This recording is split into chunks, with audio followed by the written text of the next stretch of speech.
अपने चाचा पशुपति कुमार पारस को मिल रहे कथित धमकी पर चिराग पासवान चिंतित हो उठे हैं। चिराग ने कहा है कि ये तो बड़ी चिंता की बात है कि बिहार में केंद्रीय मंत्री भी सुरक्षित नहीं है। नीतीश जी क्यों चुप बैठे हैं? जिससे मर्जी हो उससे जांच कराए और केंद्रीय मंत्री पशुपति कुमार पारस को सुरक्षित रखे। चिराग ने कहा है कि अगर पारस जी कहेंगे तो वे खुद मुख्यमंत्री के पास यह गुहार लेकर जाने को तैयार है कि पारस को धमकी देने वालों पर कड़ी कार्रवाई की जाए। करवा लीजिए, डबल इंजन की आपकी सरकार है, मैं उनको शुभकामनाएं देता हूं, बढ़िया से जांच करवाएं। मुख्यमंत्री नीतीश कुमार जी से भी मैं आग्रह करता हूं। देखिए, मेरे लिए वो व्यक्तिगत द्वेष से मेरा नाम ले रहे हैं, जो भी वो एक अलग बात है, बट मेरे लिए चिंता का विषय रहा है कि बिहार में अपराध क्यों बढ़ रहा है और अपराधियों का मनोबल इतना कैसा बढ़ गया कि फोन पे ऐसे खुलेआम धमकियां किसी को मिल रही हैं। जांच होनी चाहिए। डबल इंजन की सरकार है, मुख्यमंत्री हमारे प्रदेश के गृह मंत्री हैं। जांच करवाइए, कॉल रिकॉर्ड ट्रेस करवाइए, इसके तहत जिससे जुड़े हुए हैं हर उस व्यक्ति को गिरफ्तार कीजिए। अगर चिराग पासवान का भी नाम आता तो जेल भेजिए ना मुझे, पर अगर मेरा नाम नहीं आया और अगर मैं इसमें कहीं पर भी आपके पास कोई ऐसा प्रूफ नहीं निकला तो भाई मेरी भी लीगल टीम फिर आपके ऊपर कार्रवाई करेगी। मानहानि का दावा करिए। मैं बिल्कुल करूंगा भाई, क्यों नहीं करूंगा मैं। आप मेरे ऊपर इतना बड़ा आरोप लगा दें, हत्या जैसा आरोप आप मेरे ऊपर लगा दें और मैं आपके ऊपर कोई कार्रवाई नहीं करूं, क्यों? पर हाँ, जिसने भी आपको धमकी दी है उसको भी सजा मिले, इसका भी मैं पक्ष करूँ। जदयू पार्टी में कार्यकर्ता दरबार का आयोजन किया गया, जिसमें मंत्री संजय झा, सुमित कुमार सिंह, अशोक चौधरी उपस्थित हुए। कार्यकर्ता दरबार के बाद मंत्री संजय झा ने नेपाल से पानी छोड़ने के मुद्दे को लेकर मीडिया के सामने अपना पक्ष रखते दिखे। पानी बहुत छोड़ा जा रहा है, मेरे ख्याल से हर 24 घंटे पर 4 लाख क्यूसेक पानी छोड़ दिया जा रहा है। क्या परिस्थितियाँ? काफ़ी बारिश हुई है नेपाल। आपके आने से पहले मैं बता रहा था कि नेपाल के कैचमेंट में बारिश काफ़ी हुई है। जो डिजाइन है गंडक बराज का वो 8 लाख क्यूसेक तक है। 4 लाख क्यूसेक पानी आज सुबह छोड़ा गया है और हमारे सारे लोग एम्बैंकमेंट पे अलर्ट है, ऐसी कोई खतरे की बात नहीं।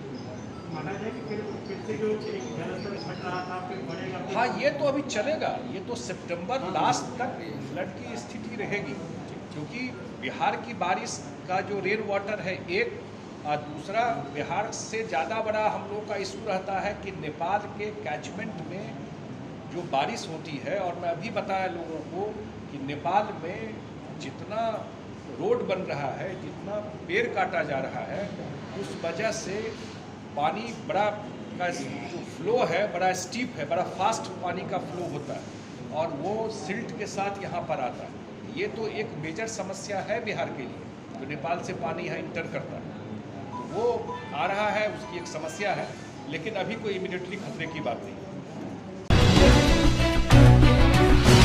वहीं केंद्रीय मंत्री ज्योतिरादित्य सिंधिया के द्वारा लिखे गए पत्र, जिसमें एयरपोर्ट के लिए और भी जमीन की जरूरत थी। पत्र के जवाब पर मंत्री संजय झा ने कहा कि हमें ऐसा कोई पत्र नहीं मिला है। और ये भी है कि केंद्रीय मंत्री ने मुख्यमंत्री नीतीश कुमार को पत्र भी लिखा है, क्या है पूरा मामला और जमीन किसी का भी आया है कि कोई पत्र ऐसा भी मिला नहीं है, लेकिन मैं पटना एयरपोर्ट के बारे में बता दूँ। पटना एयरपोर्ट पर मुख्यमंत्री जी जब से ये सरकार बनी, ये एयरपोर्ट का विस्तार हो उस दिन से किए हुए हैं।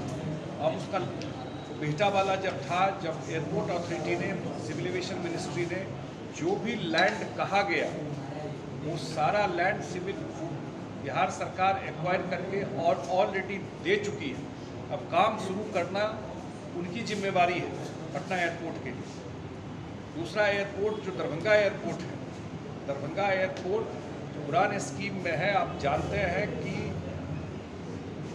भारत सरकार ने ये स्कीम दिया बिहार को और मुख्यमंत्री जी ने डिसाइड किया कि ये दरभंगा और पूर्णिया में दोनों एयरपोर्ट बनेगा और वो लैंड एक्वायर करके देना है बिहार सरकार को। पहला जो दिया गया लैंड एक्वायर करने के लिए दरभंगा में, कैबिनेट से पास करके वो पैसा दरभंगा एडमिनिस्ट्रेशन के पास जमा है, लेकिन वो एक्वायर इसलिए नहीं हो रहा था कि फिर क्योंकि डिफेंस से वो डिफेंस का एयरपोर्ट, फिर मुख्यमंत्री के स्तर पर मीटिंग हुई दरभंगा एयरपोर्ट के लिए और फिर दोबारा रिवाइज भेजा गया कि आपको 71 या 76 एकड़ ज़मीन हमको चाहिए। पहले 31 एकड़ था, 31 एकड़ से हो गया 76 एकड़ ज़मीन। तो उसके लिए भी प्रपोजल कैबिनेट में आ रहा है और हम लोग ये भी चाहते हैं कि जो पूर्णिया एयरपोर्ट भी जो उड़ान स्कीम में है वो भी, उस पर भी इमीडिएटली काम शुरू हो। जहाँ तक बिहार सरकार के साइड से है, चाहे पटना एयरपोर्ट हो, चाहे दरभंगा एयरपोर्ट हो, चाहे पूर्णिया एयरपोर्ट को बिहार सरकार बिल्कुल चाहती है कि इमीडिएटली उस पर एक्वायर करके जो ज़मीन दिया गया है, जो उन्होंने ही मांगा था ज़मीन, जो उन्होंने मांगा था ज़मीन, फिर मैं रिपीट कर देता हूँ, पटना एयरपोर्ट के लिए जो सिविल एविएशन मिनिस्ट्री ने जो ज़मीन मांगा था, वो ज़मीन एक्वायर करके बिहार सरकार दे चुकी है। जमुई से बीजेपी विधायक श्रेयसी सिंह प्रदेश कार्य समिति में सदस्य के तौर पर शामिल होने पर खुश है, जिसके बाद मीडिया के सामने अपनी बातों को रखते हुए बताई कि संगठन को मजबूत बनाने के लिए हम लोग प्रयास करेंगे। पहले तो धन्यवाद देते हैं जेपी नड्डा साहब का और तेजस्वी सूर्या जी का, साथ ही साथ बिहार के अपने जितने भाइयों के भाइयों हैं, उन्होंने हमारा खूब साथ दिया है, आगे बढ़ने का मौका दिया है। हमने हर बार कहा है कि भारतीय जनता पार्टी की तरफ से हमें जो भी रिस्पॉन्सिबिलिटी मिलेगी उसको हम बहुत अच्छे से निभाने का प्रयास करेंगे, पूरी जोर से निभाने का प्रयास करेंगे। क्या कुछ युवा मोर्चा में क्या कुछ नया तब्दील होगा जाने के बाद, क्या कुछ नया? अभी देखिए कार्य समिति की पहली बैठक होनी बाकी है, तो जो भी हमें राष्ट्रीय स्तर पे दिशा निर्देश मिलेंगे उसका पालन करेंगे। और जिस तरह से हमने कहा कि संगठन को पूरी मजबूती से बिहार में, जमुई में खड़ा करने की कोशिश करेंगे। फिलहाल जैसे कोविड के समय में युवा मोर्चा ने बहुत सारे कार्य किए हैं, तो कोविड खत्म हो गया है, अब क्या कुछ युवाओं के लिए करेंगे आप लोग संगठन को मजबूत? जी बिल्कुल, संगठन को मजबूत करने के लिए हम लोग युवाओं का कार्यक्रम करेंगे, हर विधानसभा में कार्यक्रम करेंगे, जिला स्तरीय कार्यक्रम करेंगे, जिससे कि जो भारतीय जनता पार्टी की विचारधारा है, सिद्धांत है, उनको हम आगे बढ़ा सकें। बीजेपी पार्टी कार्यालय में सहयोग कार्यक्रम का आयोजन किया गया, जिसमें मंत्री जनक राम शामिल हुए। जातिगत जनगणना के मुद्दे पर मंत्री जनक राम ने कहा है कि वोट की राजनीति को लेकर के नेता जनगणना का मुद्दा उठाया जा रहा है। पीएम से मिलने के बाद हमें लगा है कि SC/ST को पीएम से जो उम्मीद है वो टूटने नहीं देंगे। तो वहीं बालू के मुद्दे को लेकर के भी मीडिया के सामने अपनी बातों को रखा। गरीब गुरबा की बातों करके, दिन दुखियों की बातों करके सत्ता में वो आते हैं, और सत्ता में आने के बाद से उनकी जाति भूल जाती है, वो अपने परिवार में फंस जाते हैं, अपने परिवार और बेटा बेटी, माई भतीजा और नाना मामा के चक्कर में पड़ जाते हैं। यह देश में और प्रदेश में विकास की एक गति मिली है। देश के यशस्वी प्रधानमंत्री नरेंद्र मोदी जी के नेतृत्व में जाति गौन हो गया है, विकास सामने आया है, और सर्व समाज के लोगों को विकास चाहिए, रोटी कपड़ा मकान चाहिए। तो रोटी कपड़ा मकान चाहिए और सबको सम्मान चाहिए, तो रोटी कपड़ा मकान सबको सम्मान नरेंद्र मोदी जी ने सुनिश्चित कर दिया। उसी रास्ते पर बिहार के यशस्वी मुख्यमंत्री, जब बिहार के समस्त जनता ने बिहार का मुख्यमंत्री चुन करके भेजा, कुछ लोगों को लगता है कि जातीय के सामने जब विकास नरेंद्र मोदी जी ने लकीर बड़ा खींच दिया है, तो जातीय गणित उनकी फीकी पड़ रही है, उनके आड़ में वोट उनके नजर आ रही है। तो अपने वोट के जाल में फिर ये देश और प्रदेश के गरीब जनता को गुमराह करके वोट अपने पक्ष में लाने के लिए एक जातीय आंकड़ा को फिर उन्होंने एक चाल चला है। मेरा मानना है कि जब बिहार प्रदेश में और सदन के अंदर से जब इसको जारी कर दिया गया, और सदन के एक नेता बिहार के यशस्वी मुख्यमंत्री नीतीश कुमार जी के नेतृत्व में भारतीय जनता पार्टी के, मुझे भी सदस्य के रूप में माननीय प्रधानमंत्री से मिलने का अवसर मिला, हम तो कोट से बधाई, धन्यवाद, आभार प्रकट करते हैं राज्य और केंद्रीय नेतृत्व को कि मैं एक अनुसूचित जाति चमार वर्ग में जन्म लेने के बाद भारतीय जनता पार्टी ने इतनी बड़ी दायित्व दिए, इतनी बड़ी जिम्मेवारी दिया, और प्रधानमंत्री के मिलने के बाद से मुझे आशा लगी है, जगी है कि बिहार के, देश के समस्त समाज के लोगों को, गरीब को, दलित को, पिछड़ा को, शोषित वंचित समाज को कभी भी नुकसान नहीं होगा जब ये देश के प्रधानमंत्री नरेंद्र मोदी जी हैं। और नरेंद्र मोदी जी का निर्णय जातीय जनगणना पे अंतिम निर्णय होगा। देश के प्रधानमंत्री जी का जो भी निर्णय आएगा, देश के 1 अरब 30 करोड़ जनता सर आंखों पे रखेगा। उपेंद्र कुछ जदयू संसदीय दल के राष्ट्रीय अध्यक्ष उपेंद्र कुशवाहा ने कहा है कि बिहार में नीतीश कुमार के नेतृत्व में विकास की सरकार है। कार्यकर्ता का दायित्व है कि वह जन कल्याण की योजना को जरूरतमंदों तक पहुंचाए। उन्होंने कहा है कि कार्यकर्ता की भावना का आदर होगा। दरअसल बिहार यात्रा के दौरान मुजफ्फरपुर पहुंचे थे उपेंद्र कुशवाहा, जहां पर परिसदन में रात्रि विश्राम के बाद सुबह संवाददाताओं को संबोधित करते हुए कहा है कि बिहार यात्रा कर रहे हैं। इस यात्रा के दौरान सरकार के द्वारा चलाए गए जन कल्याणकारी योजनाओं का फीडबैक लेना और कार्यकर्ता की भावनाओं को जानने की कोशिश करना मुख्य उद्देश्य है। तब कौन क्या मानता है उनका विषय है, लेकिन उस पोस्टर के बारे में आप बता रहे हैं तो हमने अपना ऐतराज उनको बता दिया। और ये है कि अभी जदयू में यात्रा का दौर चल रहा है लगातार, अभी आपके बाद फिर RCP जी का है, तो क्या मतलब है कि लगातार यात्राएं हो रही है?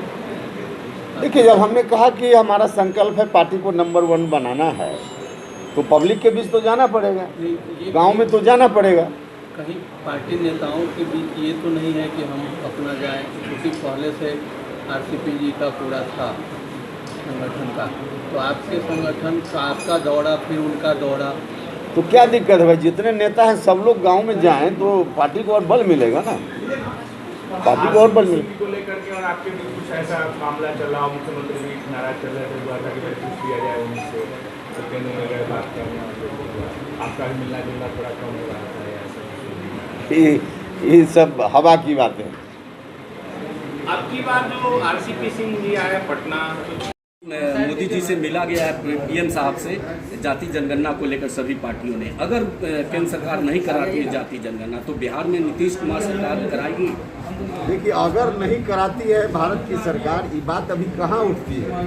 हमारे मुख्यमंत्री जी जब मिलकर वहाँ से बाहर आए तो उन्होंने स्टेटमेंट दिया कि प्रधानमंत्री जी इस पर नेगेटिव नहीं है, मतलब कि उम्मीद हमारी है कि भारत की सरकार पॉजिटिव निर्णय लेगी। जहाँ तक बिहार सरकार के द्वारा कराए जाने की बात है, तो कोई भी राज्य की सरकार कराए उससे काम नहीं चलने वाला। ठीक है, थोड़ा उसका लाभ हो सकता है, लेकिन भारत की सरकार कराएगी तो उसका व्यापक लाभ होगा, क्योंकि सिर्फ राज्य की सरकार ही सोसाइटी के अलग अलग सोशल ग्रुप के लिए योजना नहीं बनाती है, भारत की सरकार बनाती है। भारत सरकार की नौकरियों में भी रिजर्वेशन लागू है, तो भारत की सरकार अगर नहीं इस काम को करेगी तो उसका नुकसान ज़्यादा अभी तक हो रहा है, आगे भी होगा। बिहार के नेता प्रतिपक्ष पूर्व मुख्यमंत्री लालू प्रसाद यादव के छोटे बेटे तेजस्वी यादव ने ट्वीट कर केंद्रीय उच्च शिक्षा विभाग के सचिव अमित खरे की ओर से जारी एक बयान पर सोशल मीडिया पर साझा किया है, जिसमें सभी केंद्रीय विश्वविद्यालय, अन्य उच्च शिक्षक संस्थानों में SC, ST और OBC के सभी बैकलॉग पोस्ट 1 साल के अंदर भरने का आदेश जारी किया गया है। तेजस्वी यादव ने लिखा है कि विगत 7 अगस्त को जातिगत जनगणना आरक्षित कोटे से बैकलॉग रिक्ति को अविलंब भरने और मंडल कमीशन की शेष अनुशंसा को लागू कराने की मांग को लेकर के हमने राज्य स्तरीय विशाल प्रदर्शन किया था।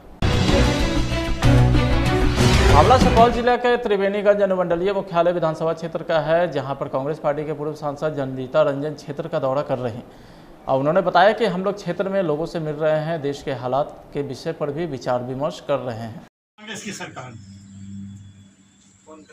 इसलिए जो जरूरतमंद है उसके लिए योजना बने, चाहे वो किसी भी जात के हों, गरीब हों, गरीबी रेखा से नीचे हो, इससे अच्छी बात क्या हो सकती है। हम विश्वास रखते हैं जो संविधान में जो है, संविधान में कल्याणकारी राज्य की कल्पना, वेलफेयर स्टेट, और भाजपा की सरकार जो अभी है ये बिजनेसमैनों की सरकार है, ये प्रॉफिट वाले स्टेट में इसको बदलना चाहते हैं, ये अंतर है बहुत। औरंगाबाद के मुफस्सिल थाना क्षेत्र के भेड़िया गांव में डीलर की मनमानी के खिलाफ ग्रामीणों का गुस्सा फूट पड़ा और सड़क पर उतरकर हंगामा करने लगे। डीलर के द्वारा राशन नहीं देने पर सैकड़ों महिला व पुरुष आक्रोशित होकर गांव के समीप राष्ट्रीय मार्ग 2 को पूरी तरीके से जाम कर घंटों बवाल किया। ग्रामीणों ने गांव के डीलर मिताली भुइयां पर 6 महीने से राशन नहीं देने का आरोप लगाया है। आप लोग ऐसे मतलब दुर्व्यवहार भी करते हैं, झगड़ा भी करते हैं, मारना पीटने का भी बात बोलते हैं, बोला ना कि मार पीट कर रही है, इसीलिए आप लोग रोड पर आके जाम लगाया। यही लगे रोड जाम कर दिले।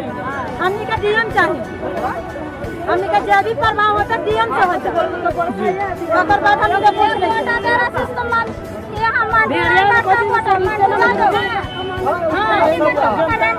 पर आ गए हैं और डीलर, हमारे डीलर साहब हैं, ये भेड़िया गांव है, भेड़िया हाईवे पर जाम लगाए हुए हैं, पूरे समस्त जनता जाम लगाए हुए हैं। और ये भेड़िया गांव के जो डीलर साहब हैं, इन लोग पर मारने पीटते हैं, इन लोग का राशन नहीं देते हैं और इन लोग पर अत्याचार करते हैं। आज 5 महीने से पूरे जनता भेड़िया के कोई राशन नहीं मिल रहा है, कोई अथी नहीं मिल रहा है। और इन लोग का मांग है कि जब तक जिलाधिकारी महोदय नहीं आ जाएंगे तब तक हम लोग नहीं जम जाएंगे।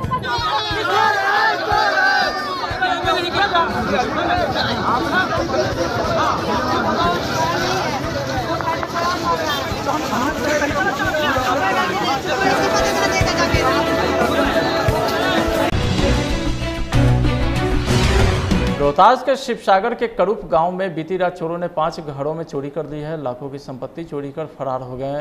जब सुबह में लोगों की नींद खुली तो पता चला कि घर के कीमती गहने और सामान गायब है। बाद में इसकी सूचना पुलिस को दी गई। पुलिस ने भी आकर मामले में छानबीन शुरू कर दी है।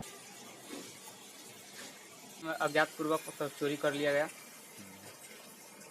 क्या किया गया आपके घर से? 10,000 कैश, 3 थन गहना था सोने का, 4 थन सोने का गहना था और 1 थन चांदी का था, जिसमें मतलब मंगलसूत्र था, पायल था 2 और सिकरी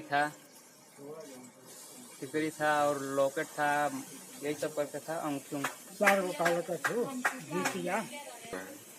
5 घर में। किनके घर में? राजदेव सिंह के घर, हमारे घर, सुरेश सिंह के घर, राजवंश सिंह, सरोज सिंह, शेखर सिंह।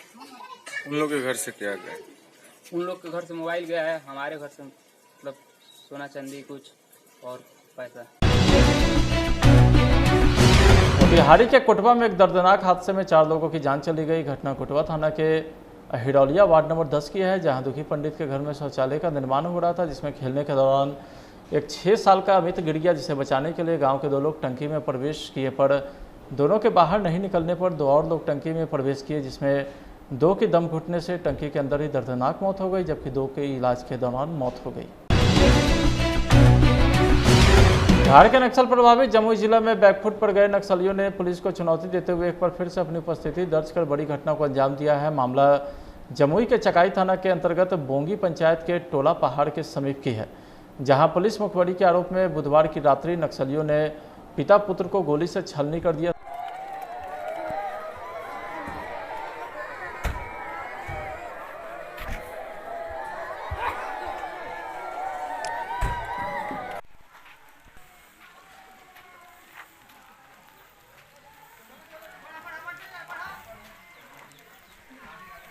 जानकारी जो प्राप्त हुआ था, जो सूचनादाता था, तो लोग मतलब कोशिश बता रहे हैं कि जो है उससे, लेकिन उससे चूँकि बगल में ही उसका दुकान है और घर जिसके घर से प्राप्त हुआ था उसके बगल में एकदम अगल बगल घर है, तो उसके लिए बताया जा रहा है, लेकिन जो है पूरी सच्चाई इसमें अभी आनी है।